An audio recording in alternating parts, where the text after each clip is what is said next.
Welcome to Viva La Visionary, the podcast that celebrates the innovative ideas and mindsets of entrepreneurs and visionaries. Join your host, Coach Bob Schittefeld, as he dives into inspiring stories and practical insights from trailblazers who are changing the game. Whether you're an aspiring entrepreneur or a seasoned leader, this show is your source for motivation and creativity. Let's embark on this exciting journey together. Hi there, Coach Bob, founder of the Visionary Forum and host of the podcast Viva La Visionary, celebrating and elevating. Have one of my favorite people in the world with me, Marcia Barnes. How are you? I'm terrific, Bob. How are you doing today? Great, great. And as we joked, we're going to start our own technology company, trying to figure out how to log on to either Zoom or whatever it is. So we're going to start that. But I am technologically special needs is the way I call it.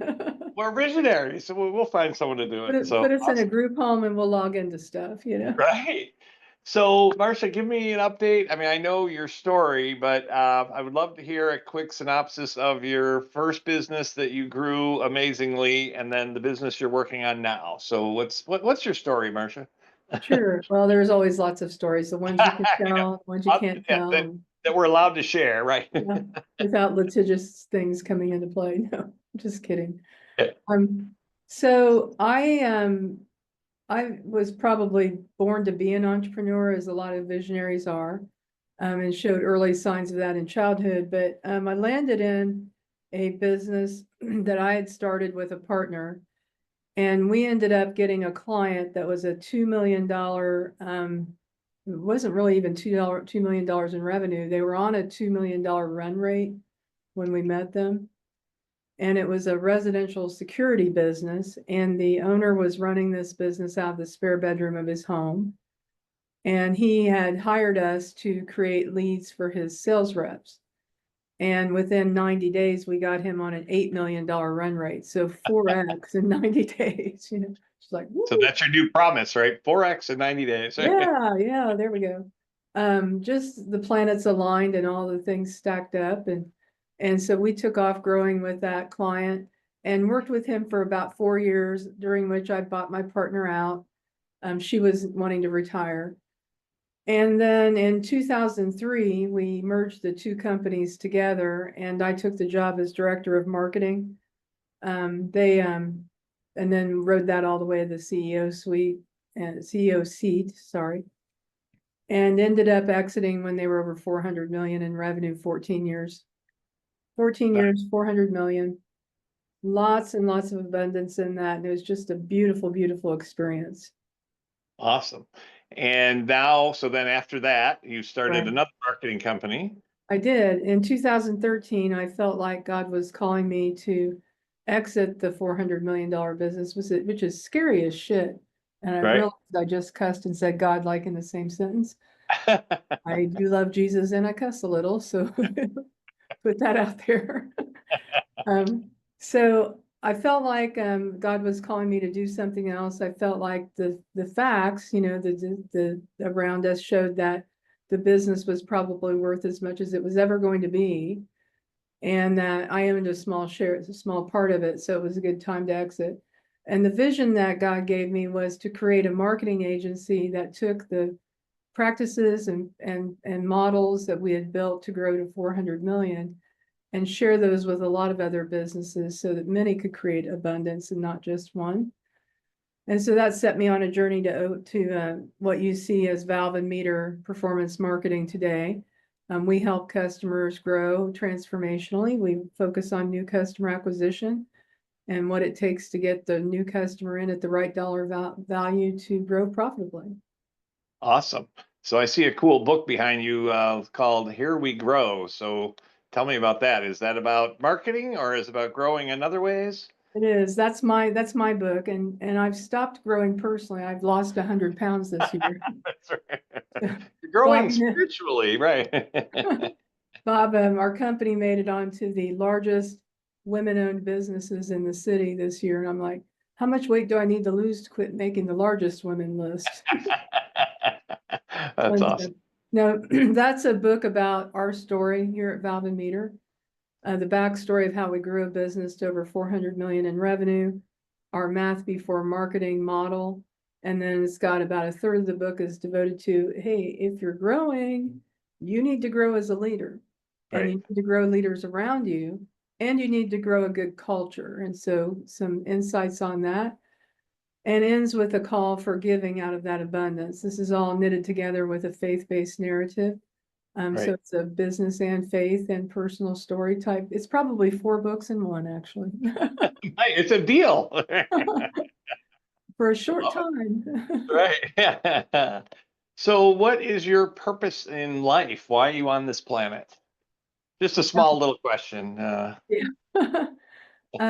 I've been created to help encourage others to have a life that involves giving, loving, and serving. And that I have special gifts and insights that help me with fulfilling that. So that's what I try to focus on doing every day. So, but giving and loving, what does that have to do with business? I was taught business is about goals and rocks and hitting those and managing. Well, that's a soulless business, but But that's how a lot of us were taught. right. So because I'm operating in a Christian worldview, and for what I've found to be truth and to work for me and others around me, biblically we're commanded to love one another. It's not part of a 12-step program or the price of a membership. It is a commandment, right?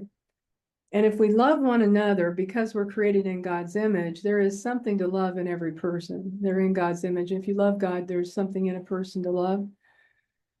So we work to love well. And when we're loving well, we have this desire that builds up in us to serve, to help others. This Matthew 8:28 says, the Son of Man came not to be served, but to serve and to give his life as a ransom for many.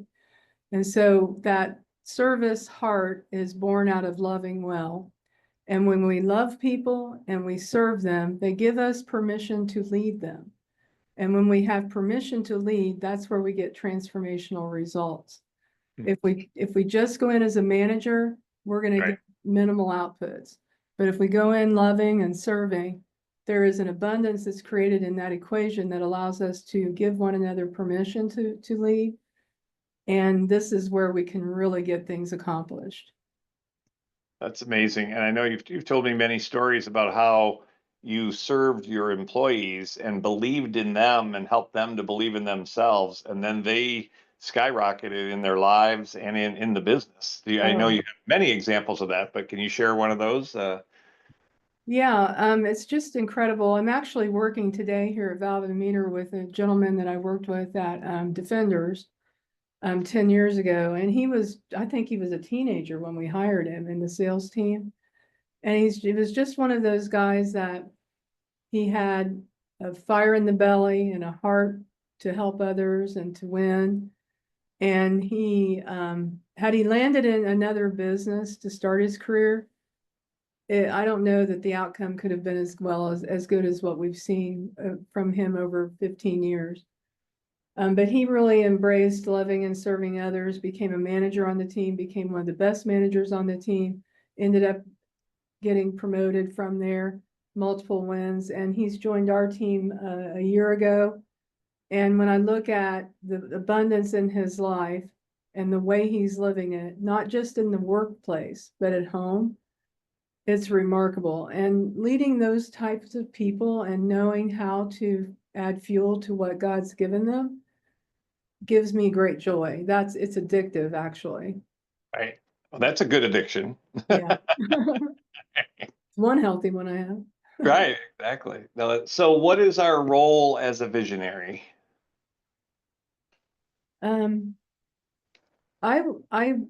hate to be redundant, but I think it's going back to love, serve, and lead. You know, the real name of my company is not Valve+Meter Performance Marketing. That's a DBA under the actual name of Love, Serve, Lead LLC. That's how much I think this is the solution to not only the workplace, but the world. Our role as a visionary, first, if you look at Kuznis and Posner's work in the Leadership Challenge, one of their research pointed to the number one way to develop leaders in a business is to model the way. So if you want to create a company full of good, loving people who are serving one another and customers and communities, and in that process are leading well, then you need to model that love, serve, lead mentality, so that others can observe that and follow. I love that. And it's interesting because I find when a lot of visionaries start their business, it is with this soul and this amazing vision, and then we become a real business, and then we need structure and process, which we do need, otherwise we may not grow and go through that ceiling of complexity. But a lot of times I find a lot of the visionaries kind of, you get overtaken by the process and structure and lose the soul. And so I think that's a huge part of, and you're a great example of not forgetting why you're on this planet, and that it's okay to be different, because you don't want everyone to come work for you. You only want the people that are, drawn to your passion. So I respect that you're not afraid of being you. Right. What a concept. Well, in the case here, I don't want them to even be drawn to me or my vision, but to the one I'm following. Oh, nice. Yeah. That's interesting. So, and again, I don't see you as this, but I find a lot of visionaries feel like they have to be and want to be the hero. Have you ever fallen into that? Or if you're following a higher vision, then you don't have to be the hero. Any comments around that? Well, early in my career, I was all about self, Right. if you had talked to the 25-year-old version of me starting my first business, it was atrocious. I mean, there's literally people, Bob, that I should go back and apologize to. I was horrible. It's horrible. Yeah. Not just in the type of leader, because I wasn't a leader, I was a boss, and I thought it was big time, And the self-serving way that I went about that without regard to others' outcomes is embarrassing, But you know what? I found it doesn't work. It doesn't work as well as thinking through, who am I? How have I created? What is God calling me to do? And then building around that, loving and serving others. And you have to be careful with it, because it requires a level of humility that has to be balanced. You're not here to be victimized or taken advantage of. It's not that kind of submission. And it's not being arrogant and bossy. That's the other extreme, right? You Right. have to stay balanced in this space between those two extremes of the ego that says, I'm enough, and looks around and says, who can I serve? How can we all be better as a result? And if I stay focused in that area, that's where I win. Well, it's interesting because I find I'm more peaceful hearing you talk about that, because I know a lot of visionaries are driven, as Dr. Doug Brackman talks about in his book Driven, that a lot of us, what is it, 8% of us have a different gene.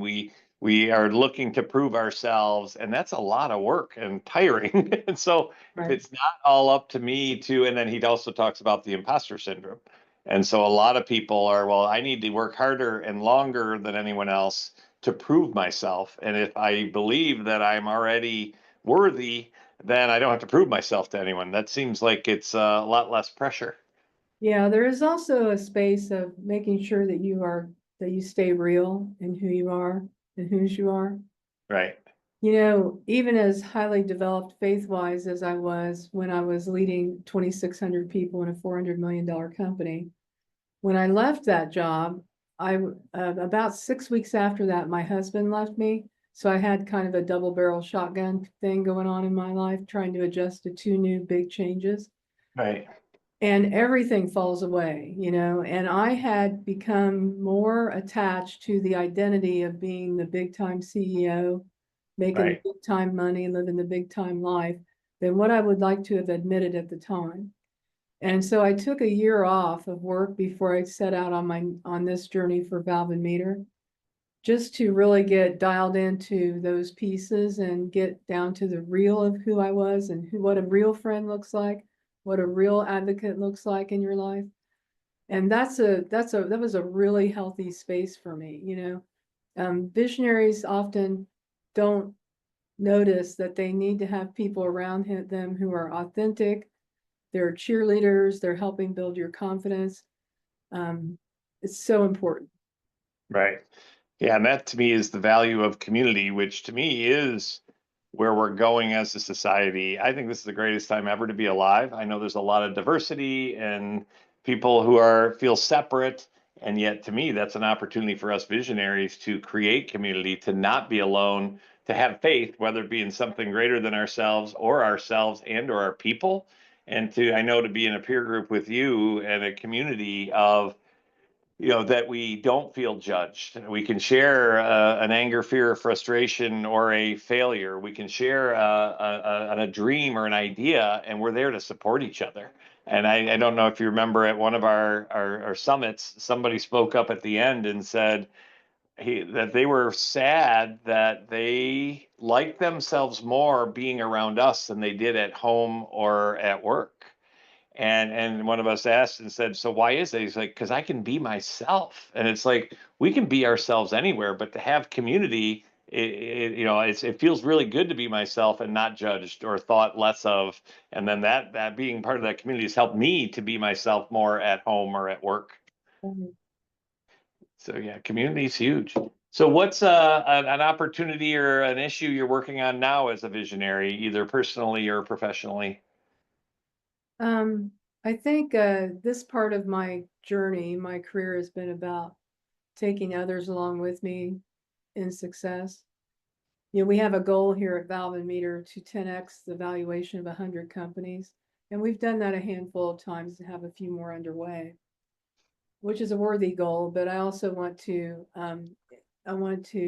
build Valve+Meter to have ownership by employees in the future. So we're working on that as well. So when you want to do that, then you have to also be able to equip those folks to run a business that they own. So we're trying to train and develop folks around that level too. But always lots of opportunities for sure. Right. So I know you're very philanthropic. I know a lot of people, myself included. My kids have now, one got married and is off on her own, and one just went off to college. And so before this, and you and I have talked about, going to do a mission and that kind of thing, I felt like I'm too busy to do that. So what is the value you've gotten out of making that a priority in your life? So I serve on a couple of nonprofit boards. I facilitate a Truth at Work roundtable, which is a peer group of Christian business owners who help one another in their personal, spiritual, and business lives, which is great. So these are ministry things I do, but my favorite thing to do is to help business owners experience a short-term mission trip in the Baja Peninsula of Mexico. So think Tijuana and Ensenada in that area. And what we do is it's a 4-day trip. And in 2 of those days, you build a home for someone that's less fortunate. Right. Family that is living on dirt, that cannot get a house built through the way you would think about it in the US, right?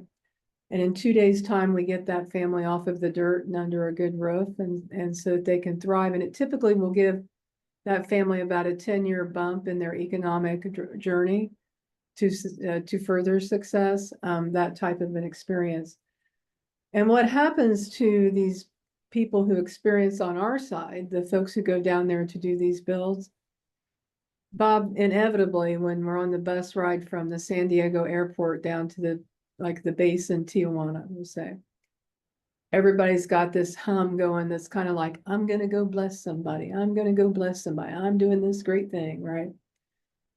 But on the way back, it's always very solemn as people are processing what happened to them and what they became in that experience.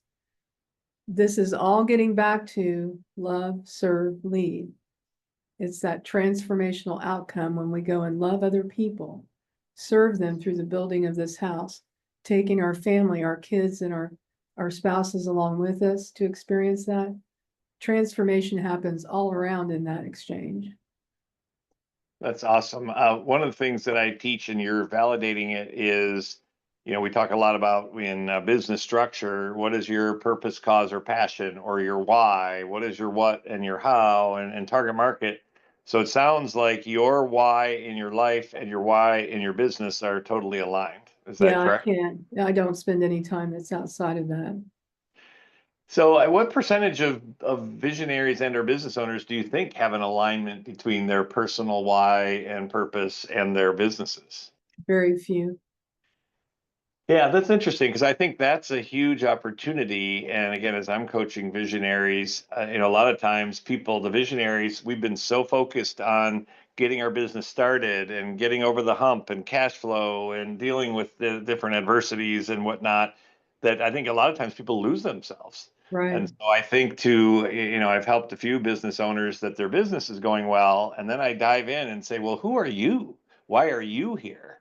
And then when that is aligned, that's a whole different world. And so I Right. applaud you for doing that. So a big takeaway for a lot of us is, know your why in your business, and obviously, align people around that, but also is that aligned with our personal why? And I think that even gets down to how do you become more efficient in that too, I have an assistant, an executive assistant at the office, but I also have an assistant in my personal life. My house manager, Ashley, is my personal assistant. Jen is my executive assistant. And these two ladies are so dialed into my why, and they love supporting the why, that they know how to make me more effective in the why. They travel with me, they set my schedules, they know what to say yes to, what to say no to. They know when people ask for a meeting with me, if it's within my why or not, it's just a Huh. beautiful thing. So it's layer upon layer that you want to build your life focus around your purpose. So that's amazing. If I was saying, well, that sounds great. As soon as I make money, I'm going to hire a great assistant at work and a great assistant at home. When do we hire that person? Is it counterintuitive to say, well, I don't know if I can afford it, but if I have someone who is kind of filtering my priorities and my schedule, because I sometimes don't know what to say yes or no to. Right. So is it a good investment to take that risk and invest in a personal and or business assistant to help keep us in our unique ability or great gift and in our passion and purpose? Right. Early in my career, I read an article on I read an article on something that had just started in the world called the internet. And it was a CNN Money article, probably one of the first articles I ever read off the internet. And it was talking about the importance of knowing the value of an hour of your time. Right. Because what you should do with that hour of your time value is you should look at all the things you're spending time on and ask yourself, could I hire somebody at less than the value of the hour of my time that would be better at doing that thing than I am, and move on to using my time for the things that I get more value out of? Right. And so the first thing I did was I hired a housekeeper to come in once a week. And then I hired somebody to kind of be there every day and help with getting meal prepped at. I was raising a couple of kids and one with a disability and running a business at the same time. And so I expanded that. And I just kept going step by step until it was a full-time critical position. Right. I think people don't understand the value of their time. I really, this might be why I'm single. Men who mow their own grass, I think that's about the stupidest thing I ever see. Businessmen who mow their own grass. Because Right. there's folks that can do it just as well as you can, if not better. And you've got and less money, and you can have your time back. Go play with I know you might enjoy mowing the grass. I know you like riding around on something that's vibrating, but but go take your family out for an excursion. Go take your wife on a date night with the extra time. So I think you have to really understand, no matter where you're at in your career, the value of the hour of your time, and then how do you offload that to folks that, and I'm not saying you're offloading a bunch of crap work to other people. Like Ashley, my personal assistant, things that she does for me, she loves doing them. Right. She loves putting up the Christmas tree. She loves doing the Christmas shopping. She loves wrapping the packages. She is the Martha Stewart to me. She's the Right. anti-Marcia in there. But she makes everything around me look magical, you know. Uh, They feel more seen and loved and in a deeper relationship because of the things that Ashley's supporting me in. well, I love that. When I first was learning about delegate and elevate, I'm like, well, I don't want to give that to my assistant because this stuff sucks. And my first grade assistant was like, I'm good at that and I like it. I'm like, you like spreadsheets and organization, and she's like, and she was doing stuff in 15 minutes that was taking me 2 hours. And when I spent those 2 hours, I just wanted to go home and go to bed after Yeah. it. Ashley helped with decorating the office for Christmas, and I got to work that day at 9 a.m. At 11 a.m., I went to the restroom. There were 3 Christmas trees that had been put up in 2 hours' time. That would have taken me a week Right. And probably been frustrating. and looked like crap, you know. So what percentage before someone, I mean, you seem very enlightened in my definition, and that's, you know who you are, you know who you're not, you are allowing things to happen, you're not controlling it. If someone isn't at that space, I mean, what percentage of visionaries do you think know the value or appreciate the value of their time? And before you answer is one thing, because I find a lot of visionaries don't know what they're supposed to do. And I know when I first was stepping into the visionary role and I left my business for a while, I was going through a personal issue, came back, and I'm like, okay, I'm ready to come back. And they were like, we're glad you're back, but we've survived, not only survived without you, we're actually more effective and more efficient. So we don't want you in the things that you're not good at.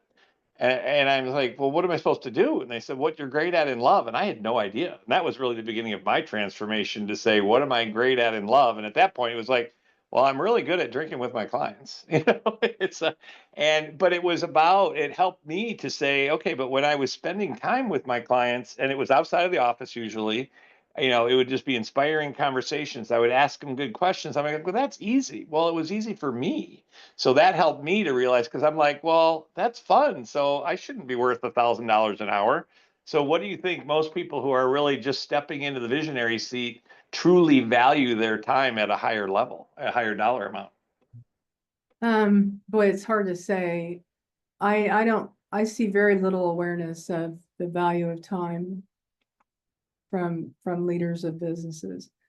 Well, and that's where I was going, but yeah, Yeah. sorry. I also see very little value on a segment of those on very little awareness. There's a segment of visionaries, they're in the seat, but they're not adding value to the business. You know, that guy that's checked out and Right. making money with this business. And I think you got to ask yourself, should that be sold if you're not adding value to it? You know, so there can be blind sides to all of us, you know. The value of your time, the value of what you're adding to your business, how you're, you know, the contribution you're making. There's a spiritual economy, no matter what your worldview is. There's some sort of a spiritual economy that's looking for balance in that. If you're not Right. adding value, you're off track on that balance, you know. Right. No, I appreciate that. And even just as I was asking you, I was contemplating, because so many of the visionaries that I work with, they're not paying themselves a lot. And so a lot of times we pay ourselves what we think we're worth. And it's like, okay, I'm not working 80 hours a week anymore. It's like, well, that's okay. If I come up with one great idea or one great relationship or inspire an employee, what is that worth? One a year Yeah. reinvent businesses, right? Right. I mean, I would have a boss that would come in at the beginning of the year and say, we're going to double this year. And I was second in command. So I'm like, yeah. And they go, how are we going to do that? And I go, I don't know. Absolutely no data supporting that, but it happened. But I knew I could make a plan that would get us maybe 50 to 75% there, depending on the year.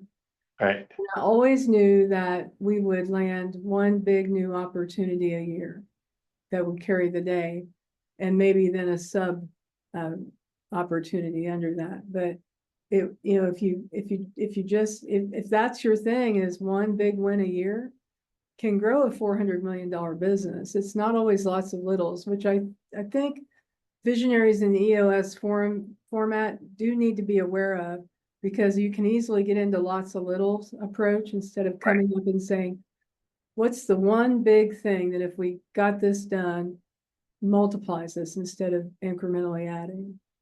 Right. Like Dan Sullivan, 10x is easier than 2x. 2x is Right, a lot of work. 10x, it's like, oh, well, if it's 10x, well, if we just did this and this, all right, let's go do that. right. And that's more fun. All right, appreciate that. So my final question for the day, and I appreciate your time, is, as you know, our rally cry for visionaries is Viva La Visionary. So what does that mean to you? What do you mean by Viva La Visionary? Remind me again. So it's our rally cry that we found that, sometimes we're the butt of the joke. It's like we're the problem. And I found that a lot of visionaries, as we really dive in deep, a lot of visionaries kind of felt like they didn't fit in. And so in life, and so in school, and in working as an employee, and then we start our own business, and we're like, woohoo, this is who I am. And then when we put too many processes in place, we get bored. Yeah, And so so that's my definition of celebrating who I am as a visionary, and not, being either ashamed of being, letting my freak flag fly, or being different, because that's, to me, that's my value, is being unique, belief in myself, belief in people, belief in a vision I have, and celebrate that, because sometimes it's not celebrated. It's like, oh, there goes Bob again. right. I'm a different type of visionary than most that you'll come across, in that I was probably a standard definition of visionary as you think about it until my Defender experience. So when we merged the two businesses together, you're taking two entrepreneurs and putting them together to run a business. In most cases, that's not going to be true. That's not going to be possible. Right. Because two entrepreneurial mindsets can really work against each other. So Dave, the owner, he was a good visionary. The piece that Dave had that I didn't, man, he could dream big dreams. I mean, he was bold. I mean, from the day I joined the company, he said, we're going to be a nationwide company from the East Coast to the West Coast. He had a manifest destiny in front of him. And I'm like, well, he's full of crap, but the pay's decent. So we'll go, Right. So, and then you take me and plug me in there. And I've been running a business for years and years and years. And so there was a good deal of submission to the calling that I needed to do. I was clear that God had called me to partner with Dave. And so there was a submission to God's calling that I needed to experience. And I was able to exercise enough humility to balance with Dave. Then you've got Dave out there, even beyond visionary, the dreamer, because I think Right. the dreamer is beyond the visionary. The Interesting. visionary sees things that do have some evidence that they can be accomplished. The dreamer is dreaming big things. And then I was a type of visionary slash integrator, to take Right. the big dream and translate it into a strategy that everyone could march against and accomplish. Well, that's interesting, because yes, there's definitely different levels of visionaries. So you're one of the 5%, is what I've heard. 5% of the visionaries are also integrators and can create a plan and work a plan to achieve the vision. Not I'm anymore. I can't do that anymore. well, you could, you choose not to. Right. Right, which is fine. But yeah, for me, I usually have a little bit of evidence, even if the evidence is seeing a few things and piecing a few things together and say, huh, and Gino, the founder of EOS, coined me as a flaming visionary, 25 years ago. But there was a place for me in business, because I thought I was just a dreamer. And yeah, he's like, no, you are supposed to be in business if you have a team to draw that vision out of you and then put it into a plan and go get it done. And so that was, I mean, he changed my life by helping me to realize that my vision does matter and my role mattered as a visionary, because I thought, I'm a terrible business owner and I don't manage people. I got written up as we were the 26th fastest growing company in the States in 1999. And my partner didn't like the article that was written, because I said in there, as a visionary, I can't even balance my own checkbook. And my partner came in, he's like, don't admit that. I'm like, it's true. And so, but even to be vulnerable and open about it, it's, but my role was to be the visionary, which isn't just sit around dreaming. It's also to create big relationships and figure out a little bit about, like, who can we piece things together to 10x rather than 2x. So Right. yeah, there's definitely different levels of visionaries. Yeah, absolutely. Cool. You do a really good job in your visionary forum of creating an environment of confidence for the visionaries. So something that's really, really missing. And I was thinking back, Bob, to an experience I had, probably 20 years ago. I had Dave encountered a guy named Ed Foreman, and Ed ran a program called the Successful Life Institute. You would go on to his little summits he would do for 4 days and learn about goal setting and character development and priorities and time, like we talked about the value of time. Yeah. And positive thinking. When we started the call today, you said, Marcia, how are you today? And I said, terrific. Ed taught me always answer that question as terrific. Don't say, I'm fine. How are you? Right. Ed had made oodles of money in the oil industry. He was a very big success. And he was running this program just to help others. And so we would send all of our employees and their spouses to Ed's program who wanted to go. Huge breakthroughs that they had, huge breakthroughs I had personally. And we were working with Ed maybe a couple of years, and he came to keynote our annual conference. And I was sitting in the front row. Now I'm the only woman on the management team, and everybody else is guys. And most of it's like 95% of the business was guys. So the rest of the leadership team is sitting in the back row with Dave huddled up around him, but I'm up front because I'm just an up front seat person. And at the end of his speech, when Ed's really pumping everybody up, he gets up on the table. So it's classroom style. So he's standing, his feet are like right in front of me on the table. And he is telling the audience, Marcia Barnes is the find of a lifetime. And he goes, Dave Lindsay, you need to know Marcia Barnes is the find of a lifetime. And he goes, Marcia, and he's looking right down at me. He says, you are the find of a lifetime. Shoot. And he just kept doing that back and forth between Dave and I. And I looked back at Dave, and Dave's like, like, shoot, you're the find of a lifetime. And I walked out of there that day, and every day since, going, I'm the find of a lifetime. I love that. Dave and I would get cross with one another. I go, I'm the find of a lifetime. Do I need to remind you? I'm the find of a lifetime, And Right. I just caught that mantra, that little piece of confidence that I really needed so badly, and used it throughout my life. That's the space that you walk in alongside of these visionaries.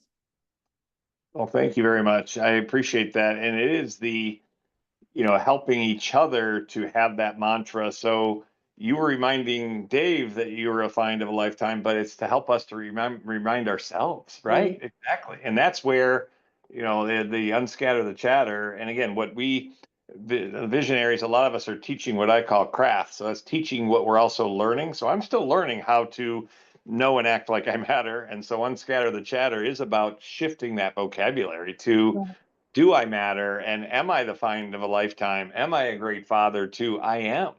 And then that way, when I'm not acting like that, it's pretty obvious. Whereas if I don't know that I am statement and that mantra, a lot of times I'm just kind of waffling adrift in the sea. Yeah.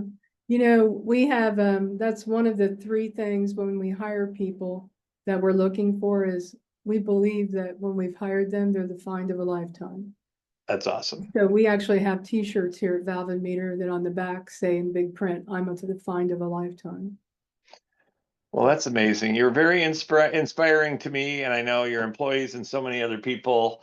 And it's, when people ask me, what is the role of visionary? To me, it's to manage, promote, and believe in the energy and the vibe. And you have such an amazing energy and vibe of loving and serving each other and helping people to remember their greatness. So you're a real inspiration to me and many others. I appreciate your wisdom and I appreciate your friendship. And to me, this is the greatest time ever to be alive with other visionaries to not only help our companies, but help our communities and our families to know that we matter. So I appreciate your time and appreciate all of your wisdom.